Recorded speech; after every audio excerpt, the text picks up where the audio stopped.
The Mets have a $340 million payroll. That is not a misspeak by me. That is $340 million. The Tigers at one point led the Cleveland Guardians in the Central by 15 and a half games, and both of them could miss the playoffs. So, which collapse in your mind is more embarrassing, Carolyn? It has to be the Mets because of what you just said. $340 million that they spent like the New York Yankees so they could be the New York Yankees. But unfortunately, the New York Mets are going to Met. They paid that man right there, Juan Soto, all of that money to get themselves over the hump. And they can't get over the hump. Well, haven't gotten over the hump. We shall see. But I think it's more of an epic collapse for the Mets just because of how much they invested into this roster. And you look at the teams around them that have spent similar to them. The Dodgers right under 350. I mean, the Dodgers are one of the best teams in baseball. You look at the Yankees right under 300 mil, the Phillies, the Blue Jays, Chicago, the Cubs, that is, not the White Sox. The White Sox stink. But those teams, those are all playoff teams. Those are all some of the top teams in the league. Those are all legitimate World Series contenders. The Mets are the outlier. I think for that reason, the spending alone, that makes it more devastating. Look, I hear you on that because you're right. The expectations were higher for the Mets. The money's higher for the Mets. The Mets will, they went out and did everything that you're supposed to do. And this is what you want your favorite team owner to do. Go spend money and go field a team. It hasn't worked. But when you ask what's more disappointing, anytime something's historic, that's when everything stops for me. There has been in the division era, never been a larger collapse than what we are seeing by the Detroit Tigers right now, ever in the history of the divisional era of Major League Baseball. That's significant to me. When you are talking about a year ago on August 10th, the Tigers had a 0.2% chance of making on the playoffs and defied all odds. It was a great story. This year, they had a 0.2% chance of missing the playoffs, and they could do that again. That is absolutely insane to me. And that's the sort of inexcusable filth you can't just wash off. Like we talk about Fran Brown at Syracuse saying winners get washed.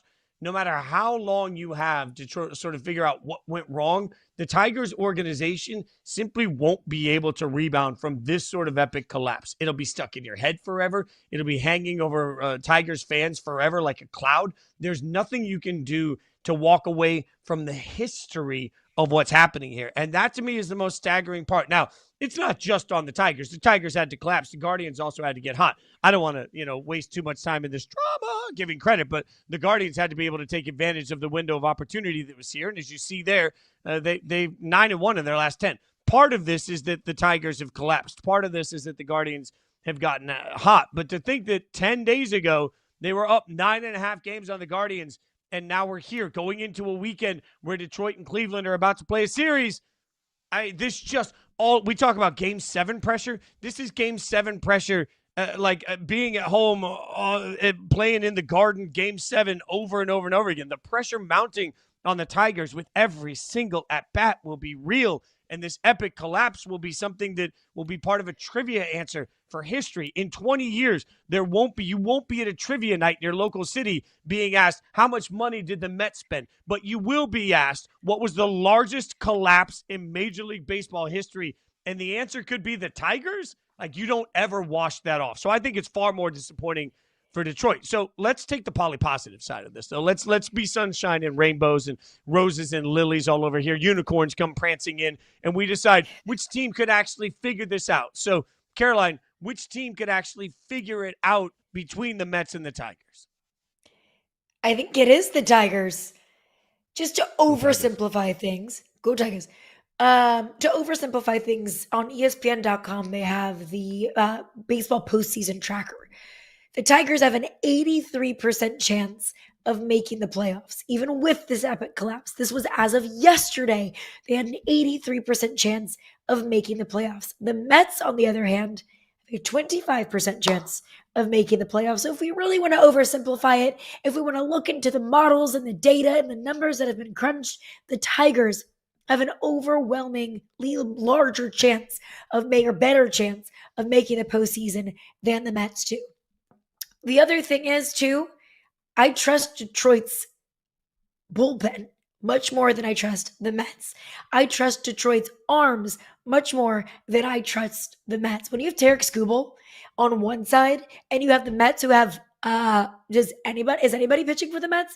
Honestly, Fitz, if I took a flight to LaGuardia this afternoon, they might ask me, hey, are you a righty or a lefty? Because we could use you on the mound. Suit up, Caroline. What size pants are you? Because we're going to get you fitted for a Mets uniform. The Mets have no arms. And I know that we are down to the home stretch of the season, but the home stretch of the season is so incredibly important. Every single game, every single inning matters. So I trust the Tigers more, not just statistically, but with the arms that they have available versus the lack of arms that the Mets have available. I have to go the Tigers.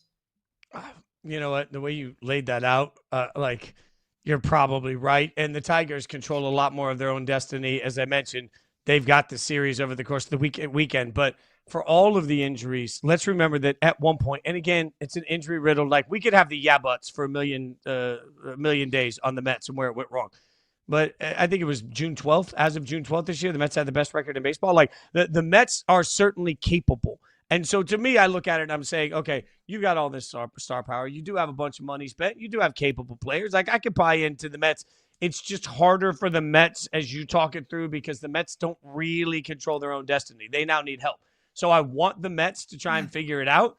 But, man, they need help. Like anytime you're sitting here and you're looking at it and saying, well, if I'm scoreboard watching what Cincinnati does, I don't feel great about any of this. So I think that's the other part of it is what does this look like? Because if we're talking about the Tigers and the Mets and their collapse, I want to believe if either of them can survive, Carolina. If somehow, some way, either of them can survive, maybe we get to a situation where the sort of the monkey off the back, they play with a different level of lightness, and then all of a sudden in the playoffs they can do something. But, damn, you see it there. 3 games at the Cubs, 3 games at the Marlins versus the Reds, 3 games at home against Pirates and then the Brewers. So, man, I feel like the Mets have the talent to get this done, and I trust talent that's been paid for a reason. There are people that have seen a lot of baseball that played at a high level for the Mets. I want to believe in the Mets, but realistically, I'm not sure I believe in either of these teams now. And when you are in this sort of a slump, I just don't know how you find a slump buster. I think playing teams that have already clinched a postseason spot is advantageous. Because just for example, the Mets have 3 games coming up against the Cubs. The Cubs have already clinched. If I'm the Cubs, I'm just resting everybody. What is, exacerbating my roster going to do against the Mets? What is that going to do for me in the postseason? The Cubs have much higher expectations and much larger and loftier goals coming up. Detroit, on the other hand, don't look now, but they have a 3-game series at Cleveland coming up, game 1 tonight. Like that is must-see television. I will be glued to my TV, WNBA postseason on one TV, and the Tigers and the Cleveland Guardians on another TV, and I'll just be eating my popcorn because that feels like what is the series of the series of the season. Is that dramatic? But it's the series of the season for those 2 teams. It has become a new standard in Major League Baseball. Earlier I mentioned the marathon.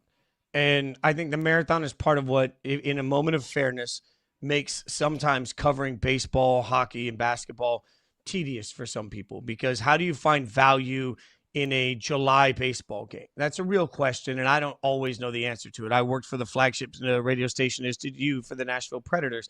And I used to argue, how do you find value in a third-line defensive pairing in December when there may not be any?